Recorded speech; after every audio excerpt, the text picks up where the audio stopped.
Okay. Thank you, Tempton, and welcome everybody. Good to see you all. This is the second week of the course, Zoroastrianism in post-Sassanian Iran. Before I start, there's a little bit of housekeeping that I want to talk about, which we didn't do last time. Part of the requirements for this course is that we have a kind of a quiz at the end of the discussions, at the end of the session. And then we will also, Firoze and I will also give you some kind of an assignment. So you can do your own research. You can follow the material that's sent out to you. And we would like, both Firoze and I, you can email it to us, just a brief write-up of what we ask you to write on. So we'd appreciate that. Okay, thank you. So with that, I'm going to start the discussion. So last time we talked about the Rashidun Caliphate. They were the first caliphate that took over after the defeat of Sassanian Iran, and when Muhammad became prophet. And after that, after his death, he did not leave a successor. So they formed a body, a kind of a caliphate, and they appointed Abu Bakr as the head of the Muslim or Islam organization. Now, there were some Arabs, some Muslim Arabs, who did not appreciate or did not accept Abu Bakr as the legitimate heir to Muhammad's teachings. So they started to renounce Islam, apostasy, and there was disunity within the Arabs. Abu Bakr, however, engineered a unity. He propelled the Arabs to expand their hegemony beyond the Arabian Peninsula into Sassanian and Byzantine empires. Now, both these empires, as we talked last time, were weakening because of internal struggles, internal strife, internal discontent, and all that. So the Arabs took advantage of that, and they took over the lands that they were conquering. And again, just to recap, the reason was not at that point in time religious. It was more poverty and hunger and wanting to have a good life. And they saw the Sassanians and the Byzantines living well, and so they wanted part of that. So after Muhammad's death, a new political structure was formed called the Khalifa or the Caliphate. The first Caliphate was Rashidun. After Abu Bakr, who was Muhammad's father-in-law and a friend, he was followed by Umar ibn Khattab and Uthman ibn Affan, and lastly Ali, who was Muhammad's cousin and son-in-law. Now Umar was murdered by Persian. Following that, Uthman came to power, and he was killed in an uprising after becoming caliph, with Ali succeeding him to the caliphate. These are all Rashidun caliphs. Now Muawiyah, a relative of Ibn Khattab, sought revenge for Khattab's murder. Now, Ali attempted to kind of reconcile with Muawiyah and compromise with him, and that was resented by a faction of Ali's followers who were known as the Kharjids. This started a civil war within the Rashidun Caliphate, leading to Ali's assassination in 661. Now, the followers of all four caliphs initially called themselves Sunnis. A faction, as I said, did not acknowledge the first three caliphs as the rightful heirs because they were not descendants of Muhammad. They accepted Ali because Ali was a descendant. He was in Muhammad's lineage. Now, this faction that did not accept the other caliphs, they're known as Shia. Sunnis elect a caliph and adhere to the example, that is, words and deeds, Sunnah. That's where the word Sunni comes from, said by Muhammad. Shias believe only Muhammad's descendants can be caliphs. So Muawiyah challenged Ali's status as a caliph, and after Ali's death by Kharjid, the Kharjids did not accept Ali's trying to reconcile with Muawiyah. So the Kharjids prevailed over other claimants of the caliphate, and Muawiyah declared his son Yazid as a successor to the caliphate. This was the beginning of what's called the Umayyad Caliphate, the next caliphate after the Rashidun Caliphate. Any marginal tolerance the Rashiduns may have had for the non-Muslims was completely wiped out under the Umayyads. Things got worse, and they got even worse with the next caliphate, which we'll talk about in a second. So the Persians did not welcome. It's not as the Persians welcomed Muslims with open arms, not at all. There was resistance, there was objection, there were fights, whatever you can call it. There was no, oh, okay, come on, okay, you've taken our lands, we are all yours now, not at all. So the Persians became slaves of the Muslim conquerors. And these slaves were called mawalis, the slave converts. The slaves are converted. You had to convert or you were put to death, or you paid the jizya tax. And so those who converted did so. The people who converted out of not to live in bondage, out of not to live in slavery. It was kind of a requirement, necessity of life. They had no choice. Now the Arabs accepted the mawalis as they needed manpower to do work which the Arabs considered shameful. Now, there are some historians who say that actually the Umayyads discouraged conversion because by not converting non-Muslims, they could collect the jizya tax, which was economically beneficial to the Arab Muslim Ummah, the Arab Muslim community. They were getting money. So why would they want any converts? Because if you converted, you did not pay the jizya tax. That meant less money in the Arab coffers. So discontent with the Umayyads was again now on the rise in the Arab regions. The displeasure was not just from non-Muslims, but also the Arab Muslim population. And the reason for that was the Umayyad Caliphate had morphed into an Arab-centric regime. Muawiyah kind of essentially started a quote-unquote monarchy within the Umayyad Caliphate. And that was resented by a whole number of Muslims. And so a new revolution was on the rise. So let's talk about the fate of the Zoroastrians and the Umayyads. Dhimmi, as we talked last time, was a term applied to Jews and Christians. The Zoroastrians initially were exempt from the status because they were considered less than human and they were subjected to harsh treatment. The other thing was the Muslims did not consider the Zoroastrians as people of the book, whereas the Jews and Christians were people of the book. They were the part of the Semitic religion. But since Muhammad had accepted the jizya from the Zoroastrians in Bahrain, and so thus were given dhimmi status. And the other reason was the number of Zoroastrians in the dynasties were pretty large. There were a lot of Zoroastrians. So they had, again, the Muslims had no choice to give them dhimmi status and say, okay, you also pay us the jizya tax, or you're going to be put to death. So the Muslim ill treatment of Zoroastrians escalated to an intolerable and contemptuous state under the Umayyads. Around 718, 719 Common Era, many Zoroastrians left Iran to settle in India in an effort to preserve their religion. Persian culture was aggressively suppressed under the Umayyads. The Umayyads started wiping out the Persian language. Everything became Arabic. Arabic was the state language and the language that everyone had to speak. Persian was being eliminated. So the Umayyads decreed that non-Muslims could not be part of the government. Now, many Zoroastrians, to protect their livelihood, were compelled to convert. They had no choice again. They were not willing converts, but they had to live, they had to eat. The oppression was so intense that they had to do it. They had no choice at that point. So the persecution of Zoroastrians became a state policy with a mandate to burn all the religious literature, destroy almost all religious buildings, and kill the Zoroastrian clergy. There was an outright attack on the Zoroastrian population. Many Persian works were rendered into Arabic. Like I said, everything that was Persian was converted to Arabic. The Muslim antagonism towards the Zoroastrians notwithstanding, they borrowed heavily from the Zoroastrian Persian culture. They did not like the Zoroastrians, but they took everything from the Sassanian dynasty. And we'll talk about that in a second. The celebration of the Zoroastrian Nowruz was forbidden under the Umayyads. Now, the persecution notwithstanding, the Arab Muslims heavily borrowed from Persian Sassanian culture. Modern Persian is a continuation of Middle Persian spoken in the Sassanian era. Many European languages have their origins in Persian. The caliphs adopted many of the Sassanian administrative practices, coinage and the functioning of the government, how the government should operate. All those things came because the Arabs were nomads. They had no structure. They had no organization when they were Bedouins, when they were just roaming in the deserts. So they had to have some kind of structure for the continuation of the Islamic regime. So they borrowed all the ideas from the Sassanians without giving them any credit.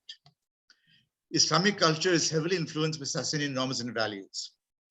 You know, there was an Arab tribe called the Tamim tribe before the Islamic conquest, and they were known to practice the Zoroastrian religion in the pre-Islamic era. So when they became part of the Muslim empire dynasty, they definitely brought some of the Zoroastrian beliefs into and practices and the way of life, norms, values, culture into the Islamic way of life. Now, we come to the next caliphate, the Abbasid Caliphate. Things got really out of hand for the Zoroastrians in the Abbasid Caliphate. The atrocities just multiplied exponentially. So the Umayyads greatly expanded Muslim domination with more territorial conquest. Muawiyah, I'm not to say Muawiyah, transformed the Caliphate into an Arab monarchy. I mentioned that.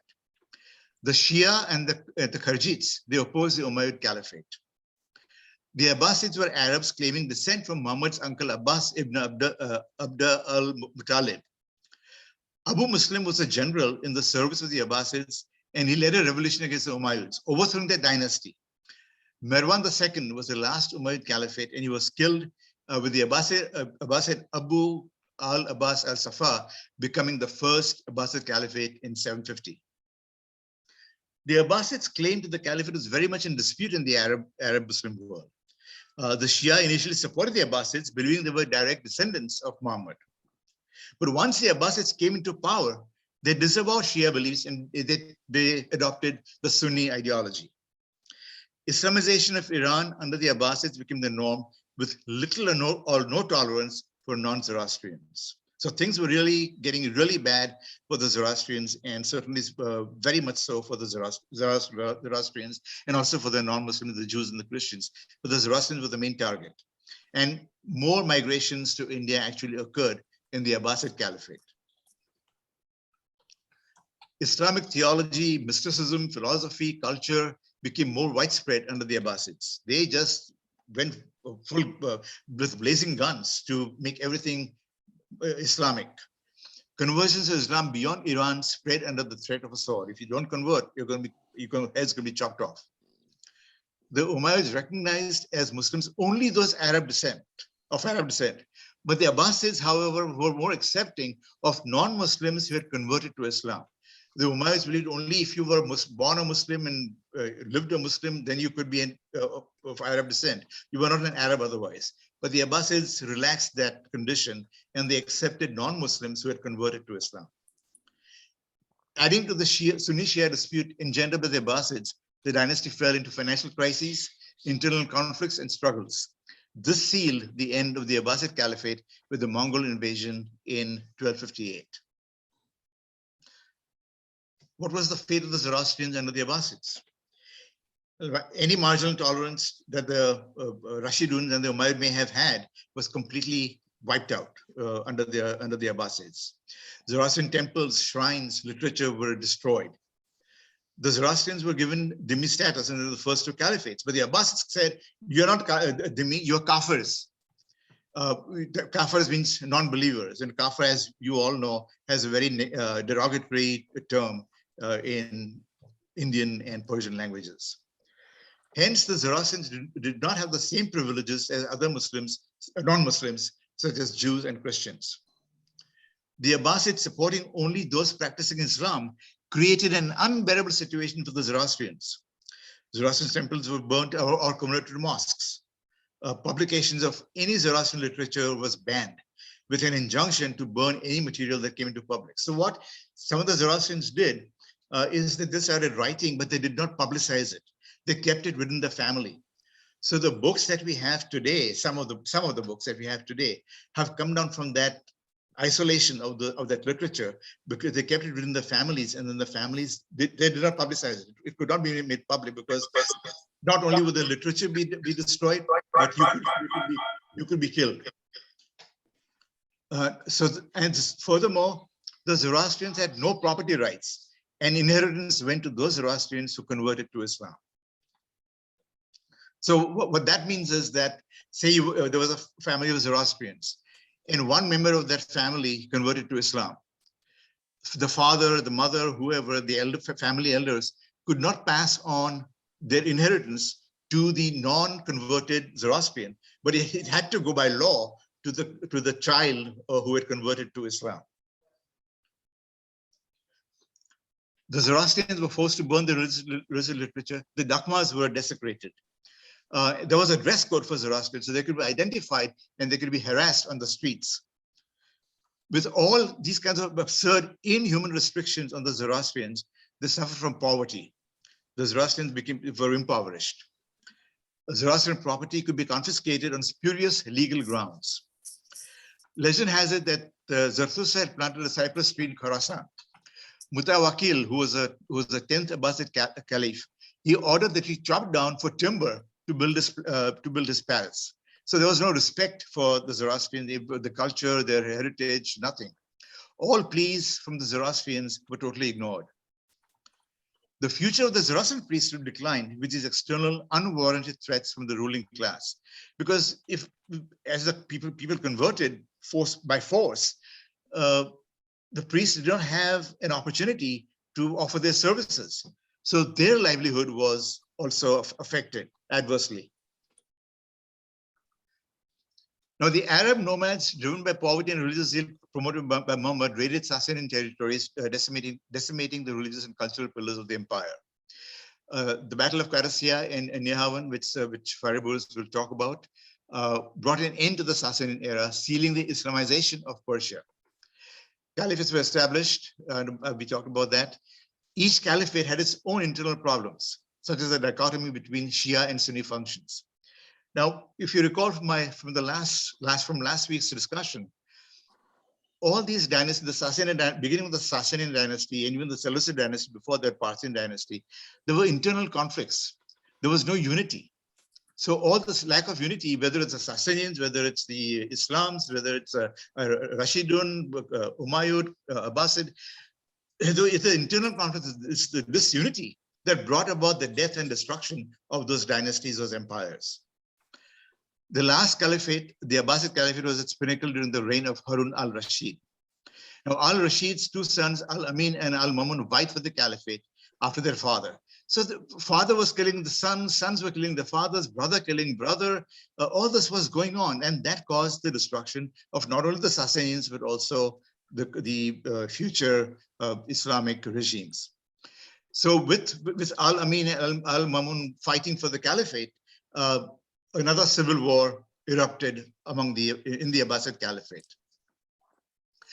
Now we come to what is called the Iranian intermezzo. Now, as you must all know, intermezzo is an interlude between two major segments of a drama or an opera or something like that. So the historians call this period Iranian intermezzo. What does it mean? With the fracture of the Abbasid Caliphate, several independent Iranian Muslim dynasties sprang up, which historians call the Iranian intermezzo or the Persian Renaissance.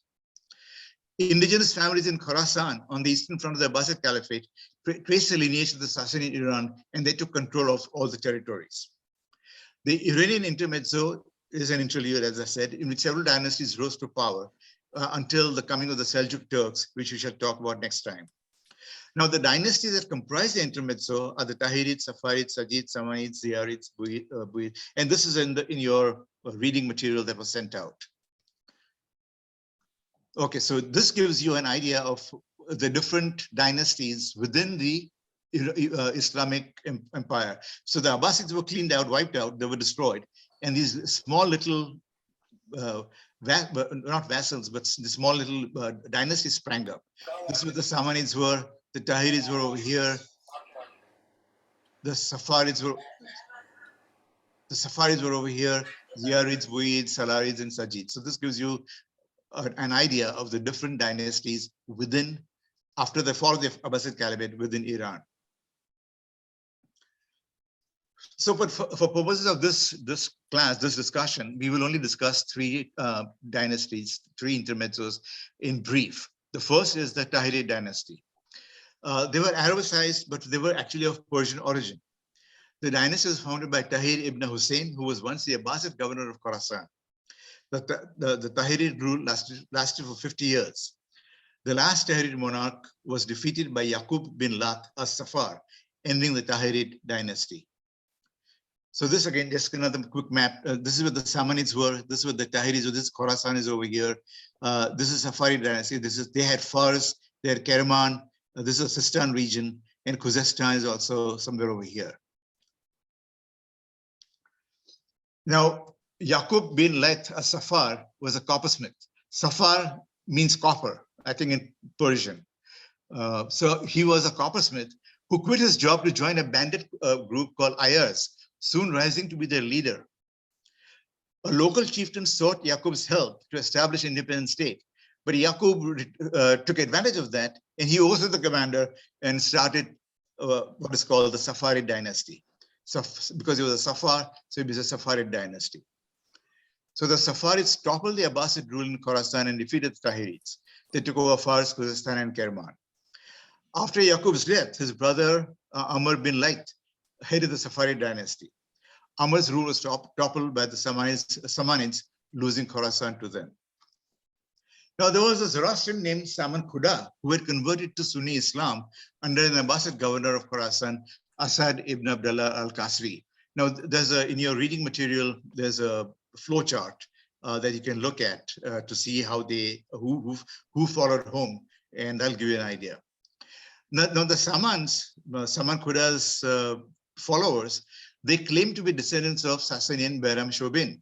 If you recall, Bayram Shobin was Hormuz IV's general, and he was a very able general, and he was successful in squashing the Byzantines and the Hephalites and all the other nomadic tribes, for which he was humiliated by Hormuz IV out of envy.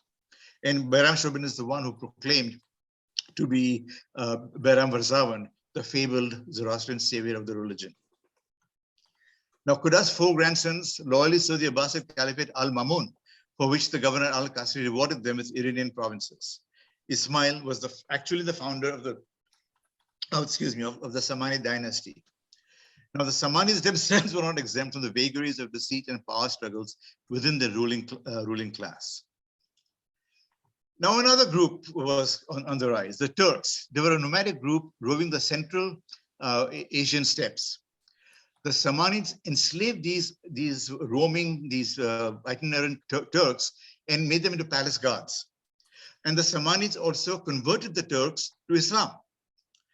Now, the Turkish guards, over a period of time, they amassed a lot of power, and they took over from the Samanids the rule of Iran.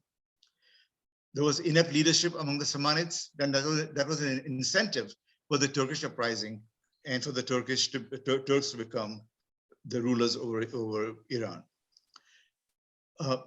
Succession to the Samanid ruling class within the Turks caused internal dissension again, with Alp-Tajin, a one-time military officer in the Samanid services, moving to Ghazni, laying the foundation of the Ghaznavid kingdom. Muhammad of Ghazni, whom you may recall, he was the Iranian who conquered India, and he wanted to convert all the Hindus to Islam. And Muhammad of Ghazni did a lot of damage, a lot of destruction in India. So he was the first Ghaznavid ruler, ruling from 998 to 1030 Common Era. Muhammad of Ghazni is said to have been a patron of literature, surprisingly, particularly poetry. And it was in this era that the Iranian poet Firoze wrote the epic Shahnameh. So this is Iran, and this shows where the Turks were. Now, this is the Amu Darya River. That separated two different Turkish groups. The Karaknids were on the north of the river. This is the Amu Darya River right here. I know you can't see it properly, but take my word, this is where it is. And the Ghaznavids occupied this territory, and Ghazni is over here. Now, another nomadic tribe, the Karluks. I'm talking to the Karaknids. So the Karaknids were over here. This is the area where the Karaknids were. So another nomadic tribe, the Karluks, looming in Central Asia, joined forces with other tribes to form a confederacy, Karaknid Khagnate. A Khagnate is a political entity ruled by a Khan or Khagan, who is equivalent to a tribal chief, kingdom, or empire. The Karaknids were a menace to the Samanids and the Ghaznavids. the Samanids, given their own internal matters, saw their kingdom divided between the Ghaznavids and the Karaknids. The Karaknids and Ghaznavids frequently at war with each other. Ultimately, the Seljuk Turks overpowered both, putting an end to the two powers, and we'll talk about the Seljuk Turks the next week. So what was the Zoroastrian experience during the intermezzo, during all these, the Saffarids and the Samanids and the Salarids and all this? What was the fate of the Zoroastrians? The Arab attack on the Zoroastrians to convert continued. It did not stop into the later dynasties ruling over Iran. The exodus in Persia to India, which started in 8th century Common Era, intensified in the 10th century during the Samanid dynasty. Now, the Zoroastrians did not idly sit around to be persecuted. In the 9th century, between the Saffarids and Samanid dynasties, there was a Persian freedom fighter. I think it's not Barak, I think it's Babak. I'm not sure. Some say Barak, some say Babak. Khurramdin of the Khurramid tribe, and he revolted against the ruling Muslim class. Now, Khurramdin was a Zoroastrian, but he was not a Zoroastrian, real Zoroastrian in the sense he was a Mazdakite, and his idea was to make Iran a socialist place. We talked about that last week. So the Zoroastrians were virtually eradicated from the political scene in medieval Iran. The impact of Muslim oppression was most evident on the Zoroastrian priesthood. A 9th century priest, Manushir, from which we get the name Minocher, he left two writings, the Epistles of Manushir and Daristani Dinik. They are what form part of the Palvi books, in which he warns of the decline in the Zoroastrian priesthood due to increasing poverty among them. Now, Manushir had a brother, Zatsparam. You may have heard of the book Zatsparam, which is another Palvi book. And Zatsparam suggested that the Zoroastrian practices, rituals should be kind of reformed, for lack of a word, and made and condensed instead of the elaborate rituals and elaborate practices. That did not sit well with Manushir. So that's what prompted him to write the Epistles of Manushir and Daristani Dinik, questioning his brother's thinking. So we come to now the Shahnameh. The Shahnameh, as you must all know, The Story of Kings. It's a very famous book, and every Zoroastrian has heard of it, if not read it. And considered the world's longest epic poem, was composed by Abul Qasim Firoze. Firoze wrote the epic during the reign of Muhammad of Ghazni because he was interested in literature and he liked poetry. So he completed the Shahnameh in 1010. The epic Shahnameh historically links the origins of the Zoroastrian religion and the end of the Sassanian dynasty, bringing an end to the influence of the faith had over Iran for centuries. So this book is a composite of the mythical and historical accounts of Iran's ancient history from the creation of the world until the Muslim conquest of Iran in the 7th century. But the Shahnameh is not actually original. It actually was continued from a Palvi book called Khudai Namak, which is a late Sassanian historical account of kings and heroes of Persia from mythical times to the reign of Khusro II, who was a Sassanian. So the work was initially started by a Persian. Actually, Shahnameh was not even started by Firoze. It was started by a Persian poet Dakiki, who was killed by a slave, and Firoze picked up where Dakiki had left off. Now, some scholars say that Firoze used the nusks for his poetry, and one of the now lost is Chirda. I'm not against if I'm saying it right. The Chirda Nusk, which reportedly spoke of Hormuz's creation of the first man, Omar, which is a mythical. Omar is what I call the Zoroastrian Adam, and the first couple, Masha and Mashiana, among other mythical stories. The Shahnameh is replete. It's a great book, of course. It's replete with Zoroastrian principles: worship of one God, virtue, righteousness, patriotism, love of family, helping those less fortunate than ourselves. Shah Ismail I, founder of the Safavid dynasty, was greatly influenced with the Shahnameh. Safavid dynasty will follow. So I told you about the intermezzo. The intermezzo is the first part was the Caliphates, and the next part to come was the Safavid dynasty, which we'll talk later on in the course. So it is Ismail, the founder of the Safavid dynasty. He named all his sons out of the characters in the Shahnameh. The Shahnameh also influenced Western writers, notable among them Johann Wolfgang von Goethe, who, inspired by Persian literature, composed a chapter titled Parsi Name. It's a book of poems called West Eastern Divan. Zarathustra's teachings have influenced not only other religions and human thought, but have reached and are implemented in all the four corners of the world. And I'll talk about that later on in the course. So with this, my part of the presentation comes to an end, and I'll pass it on to now Firoze to give his discussion. Firoze, all yours. Thank you, Maria. So today I'm going to cover two interesting topics. One is the assassination of Omar, which is celebrated to this day in Iran, knowingly or unknowingly. And second topic is the murder of Yazdegerd. But to recap, I will start talking about a short paragraph from the beginning. Prophet Muhammad started the spread of his religion with just a handful of followers. And he had to flee his birthplace, Mecca, and go to Medina, where he took help from the Jewish tribe of Banu Qurayza. After his success, he found a reason and killed all the men of this tribe and took their women and children as slaves. He fought 28 battles in 23 years to spread Islam. God was directly involved in 8 of them because he gives him instructions and it is recorded in the Quran. In the Quran, God wants humanity to be converted to Islam.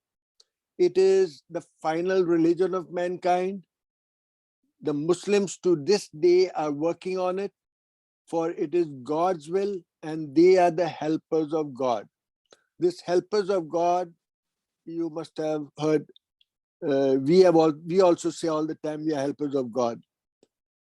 So I don't know, we have taken it from there or they have taken it first. Anyway, it's in the Quran that they are helpers of God. Muhammad sent letters to all the rulers in the vicinity to convert to Islam, including Persia and Rome. Muhammad died in 632, just 2 years after the last battle he fought, whereby he converted all the Arab tribes under Islam. After his death, the Shias say and prove that Muhammad had referred to Ali as the next person to rule, but the Sunnis dispute that. Anyways, Abu Bakr becomes the first Khalifa after Muhammad. And Abu Bakr rules for 2 years. During that period, he sends 2 armies, one to Byzantine and one to Persia. The Persian one is defeated. At the same time, the Byzantine was succeeding. So they transferred the people who were fighting the Persian and had lost to Byzantine, and they succeeded over there. Abu Bakr died in 634, just 2 years after Muhammad. And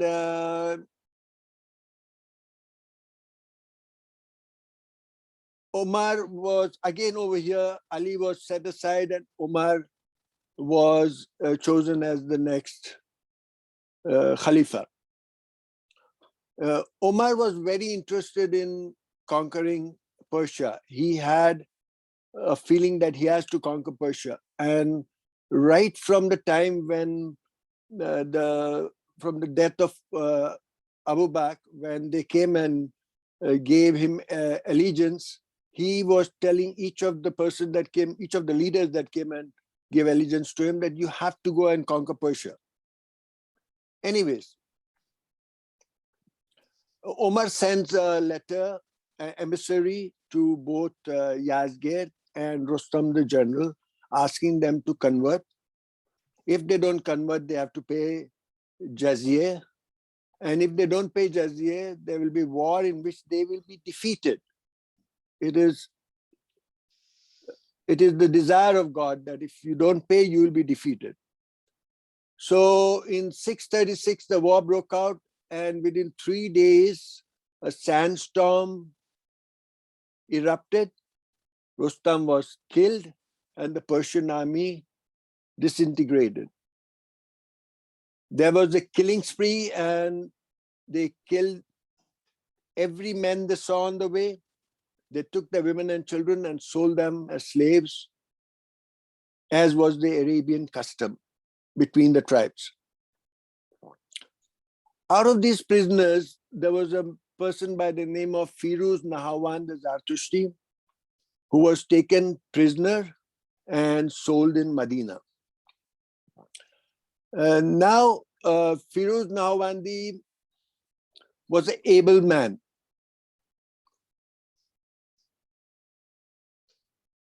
And he was witness to the atrocities committed against the Persian women and children who were taken prisoners and sold in the slave market of Mecca and Medina.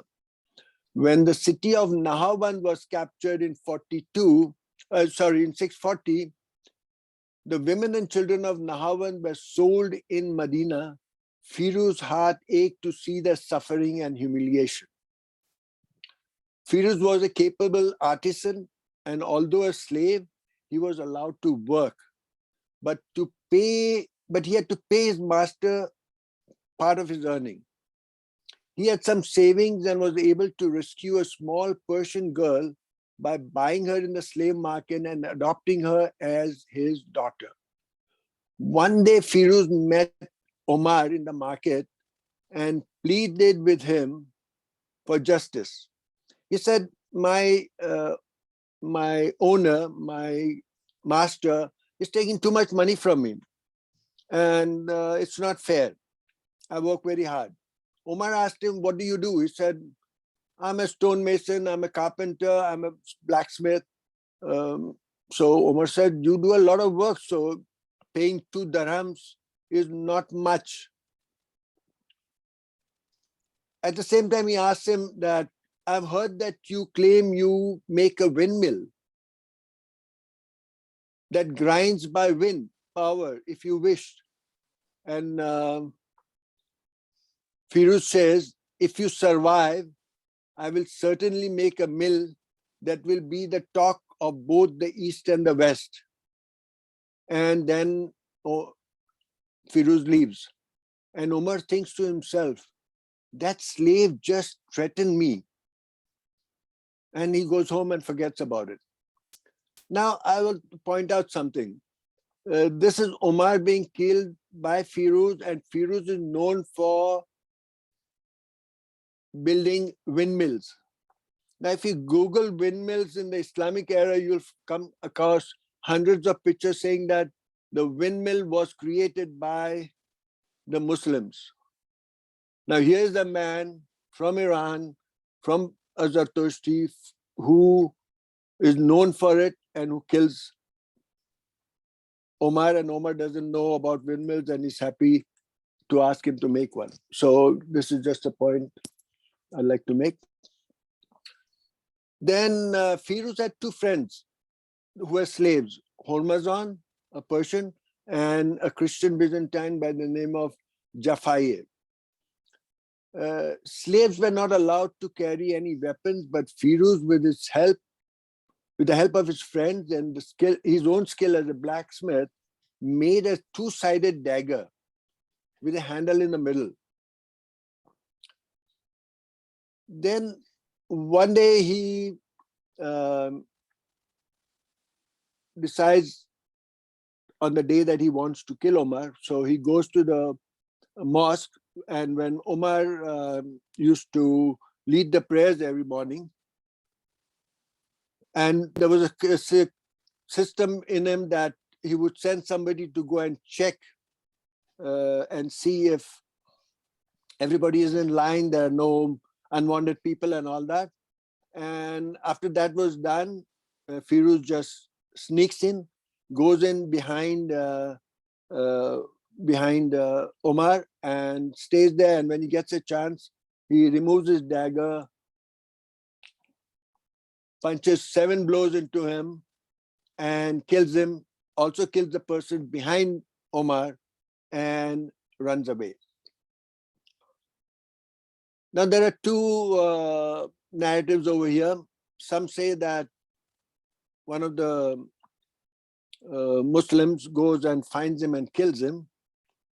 The other is that no, he had prepared a horse from before and he runs away and takes outward journey so that nobody would find him, and he ends up in Iran. And you will see later that in Iran, we today have his grave, so to say, a Mussolinian built for him, and it has his name on him. At present, it has become a police station. They have put a police station board on the writings because there was objection from the Sunnis. So they have made it into a police station, but it is, I have on my website put the picture of that place and you can see the writing on it. Anyway, next day, Omar's son Ubaidullah, who hears the story of how his father got killed, and Abdul Rahman, who had seen Firoze and the two slaves talking and the dagger falling, and then the dagger was found when Omar was killed, relate all that to him. And so Umar's son Ubaidullah goes and kills the two slaves, Hormazan and Jafayan, and also the daughter of Firoze, Nahawandi. Now, this news takes some time to, they say it was in August, so to say, and in March is the new year. So the news traveled slowly, but it traveled to Iran, and everybody heard the story and found out what has happened. So they were very happy because Omar was the one who instigated the Persian conquest. But they couldn't show their happiness because the Arabs would punish them for that. So they found a way. What did they do? They created a character called Haji Firoze. Now, if you have a look at the dress of the Haji Firoze, it's red and he has a black face. These days, during Nowruz in New York and other places where they have parades, the blackface has been removed because they don't know the story. If they knew the story, they would keep it and explain it to, it would be a chance to explain it to the Americans what it is for. But they don't know that. They're forgotten. It has not been publicized and not been talked about, but it is there. And the red dress is called the Surkh Jaumegan, means the people who wear red were the resistant forces that fought, like Babak Khorramdin, who fought the Arabs. And there's another group, they were called the Siyah Jaumegan, the black dress, those who wore the black dress. And they were the ones that got into administration with the Arabs and fought from inside. And if you see the story of Babak Khorramdin, which we'll see next week, Babak was killed by the treachery of Afshin, who was also a freedom fighter, but he was the black Jaumegan. And he had entered the administration and he was forced to go and fight Babak, and he handed him over to the Arabs. So they were all fighters, but on different levels. So people come, it is New Year now, Nowruz, and people come and dress up in red, cover the face in black, and sing the song. It says, Arbab Khodam Boz Boz Khandi, Arbab Khodam Chera Nemi Khandi. This is a song that is sung even today, if you pay attention, by Haji Firoze. It says, my Lord, the goat, the sugar goat. What does this mean? The Arabs used to shave the mustache and have the beard. So they look like a goat. So he's saying, my Lord, the goat, the sugar goat. My Lord, why don't you laugh? Because he has killed Omar. So he's saying, why don't you laugh now? You were the one who were laughing at me. Now, why don't you laugh? And this song is sung even today during Nowruz, not many not knowing what it is and what does it mean, but they keep on singing. It has become a prayer that we pray without knowing the meaning. This is the same thing. People don't know the meaning, they are singing it, but this is the story of it. And so the people sort of celebrated the death of Omar, and the Arabs did not understand it, and they were happy. Now, in Iran, till the Safavid times, when everybody became Shia and all that, they used to have a festival called the Omar Koshun. Omar Koshun means killing of Omar. And they used to make statues and of hay and burn that. And they would sing and dance and celebrate the death of Omar. But then it was banned during the later period because they didn't want to antagonize the Sunnis. So that is the story of Haji Firoze. Next time you see that red gown person with a black face, don't worry about the black face. Try to explain it to people why he's got a black face. That's a sign of resistance that the Persians had against the Arabs by entering the Arab administration and working against them. After Omar was killed, it was Osman in 644 CE that he became the next Khalifa. Again over here, Ali was kept aside. Ali was he had that, so to say, right to be a Khalifa, because he was the first person who, among the small group of people who became Muslim in the first days when Muhammad wanted people to come and convert. And he was the first convert, so to say. And he was from the family of his uncle's or aunt's son. And he married Muhammad's daughter. So from all aspects, Ali is supposed to have been the next Khalifa, but he was again replaced by Osman. During the days of Osman, again, we had a lot of killings. There is a story that army was sent to Gorgan near the Caspian Sea. The Caspian Sea area, because of the mountain, was hard to conquer. They had not conquered. And if they went there, they made peace treaties.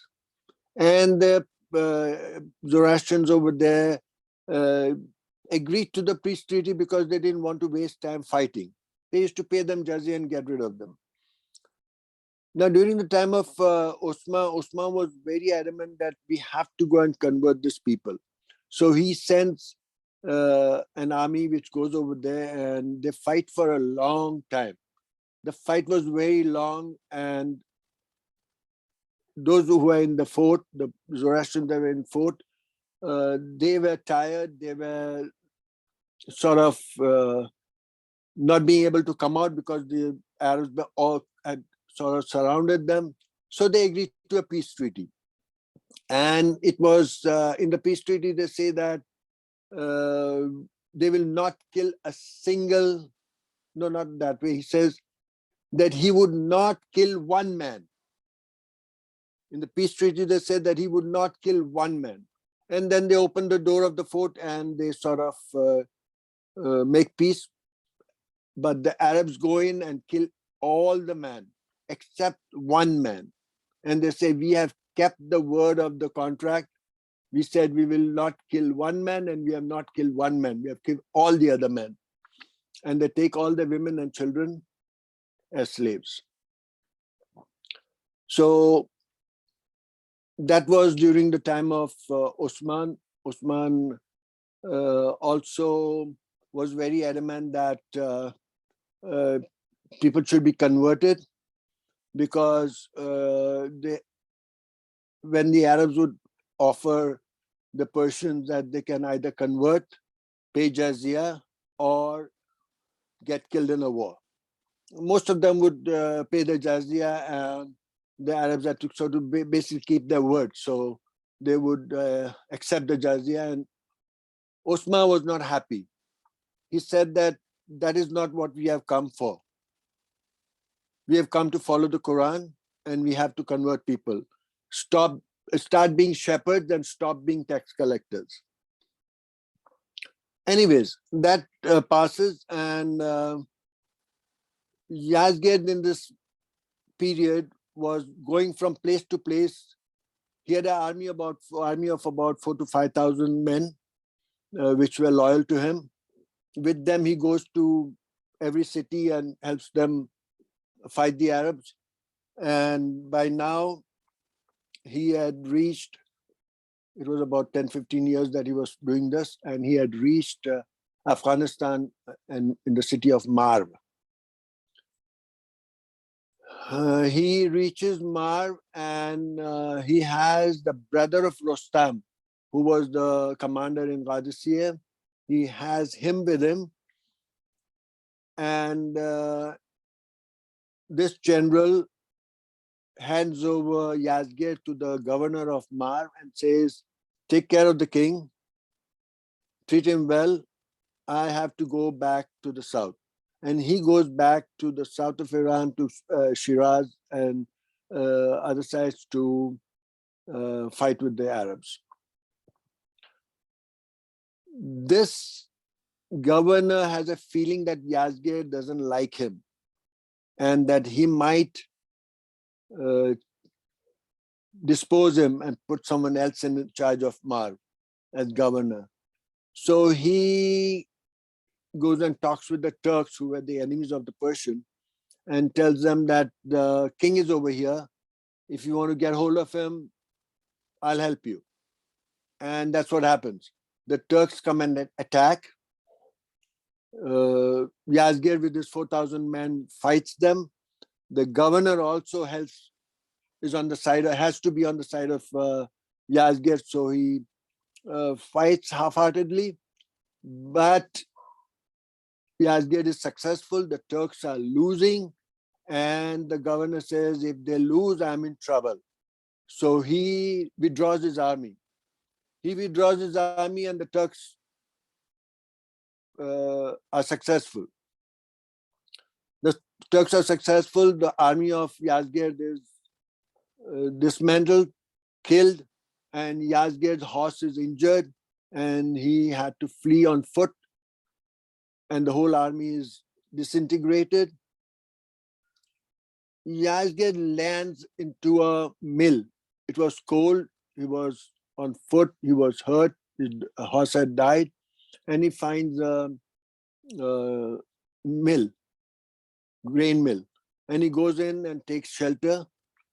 There was nobody over there, and he stays there for a couple of days, and then he had nothing to eat. All of a sudden, the mill owner comes over there and gets surprised at seeing, he doesn't know he's the king, but he was sort of well-dressed and had a lot of jewelry and all that on him.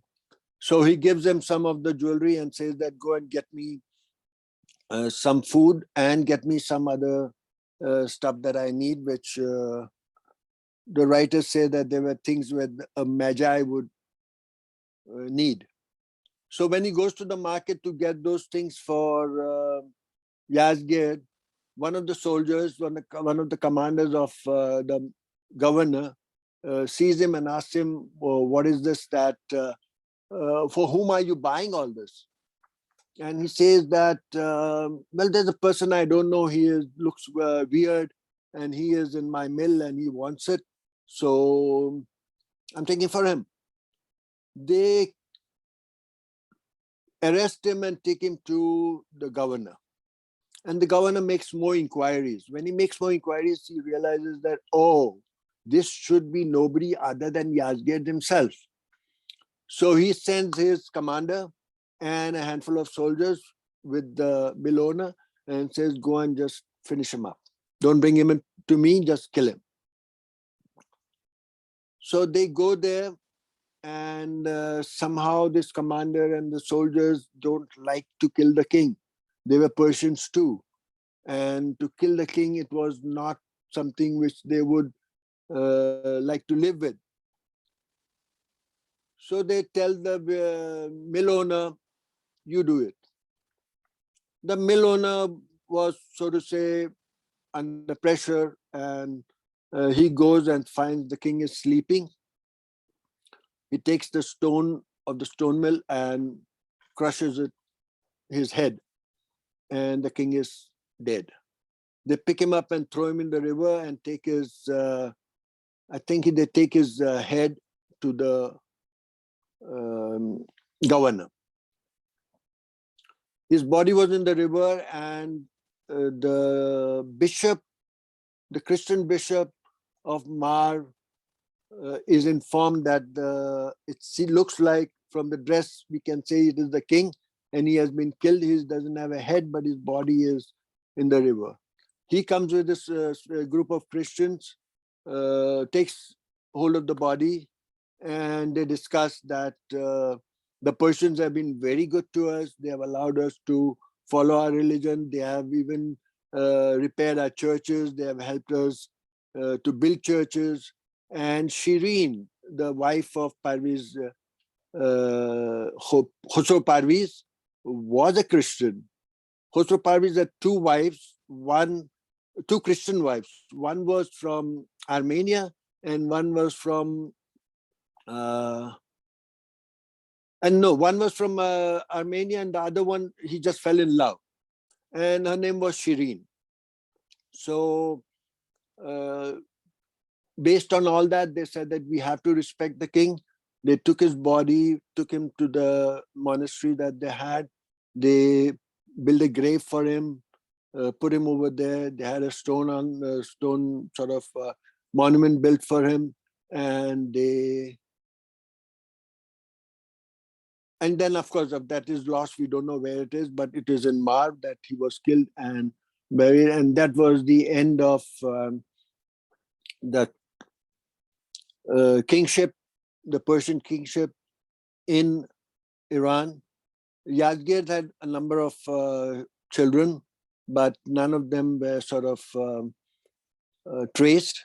Later on, we find out that one of his grandsons works